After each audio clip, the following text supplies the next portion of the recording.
મોરબી તાલુકાના રોટરી ગામની પ્રાથમિક શાળામાં નિવૃત્ત થયેલા પીટી શિક્ષક દ્વારા બાળકોને લેડીઝ અને ડબલ્સના અંગ કસરતના દાવ શીખવાડવામાં આવ્યા। આ સાથે ભૂલભૂલમણીવાળી બે ગમ્મત પણ બાળકોને રમાડવામાં આવી, જેથી બાળકોમાં ઉર્જા સાથે તરવરાટ જોવા મળ્યો હતો।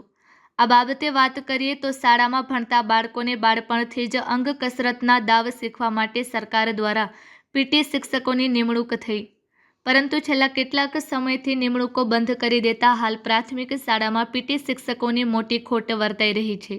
જ્યારે રોટરી ગામની પ્રાથમિક શાળાના આચાર્ય મણિલાલ ચરડવા અને અમરનગરના પ્રાથમિક શાળાના શિક્ષકોએ સંબંધના દાવે અને વડીલોના નાતે નિવૃત્ત થયેલા પીટી શિક્ષક અંબારામભાઈ ઠોરિયાને બાળકોને દાવ શીખવાનું આમંત્રણ આપ્યું હતું। આ સાથે તેમના મિત્રો રાઘવજીભાઈ પટેલ, શ્રીકાંતભાઈ પટેલ, રવાપર પ્રાથમિક શાળાના આચાર્ય જયંતિભાઈ કુડારિયા વગેરે રોટરી ગામની પ્રાથમિક શાળાએ મુલાકાત લીધી હતી। 70 વર્ષ ઉંમર છે છતાં સ્ફૂર્તિ ધરાવતા પીટી શિક્ષક અંબારામભાઈ ઠોરિયાએ બાળકોને લેજીસ અને ડબેલ્ટના દાવ શીખવાડ્યા હતા, જ્યાં બપોરનું પ્રીતિ ભોજન યોજાયું હતું।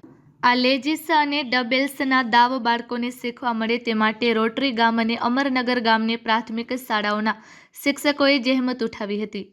Report by Shrikant Patel, Morbi.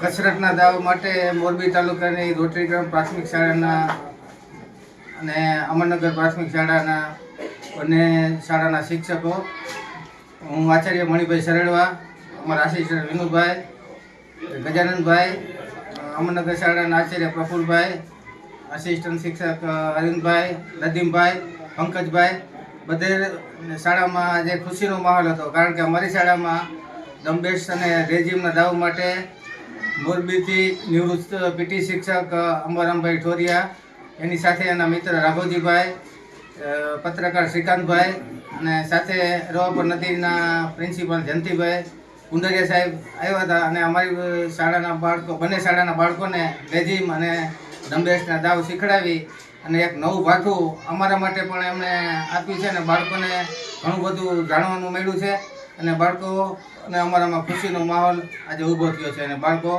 એક નવી સિદ્ધિ પ્રાપ્ત કરી છે।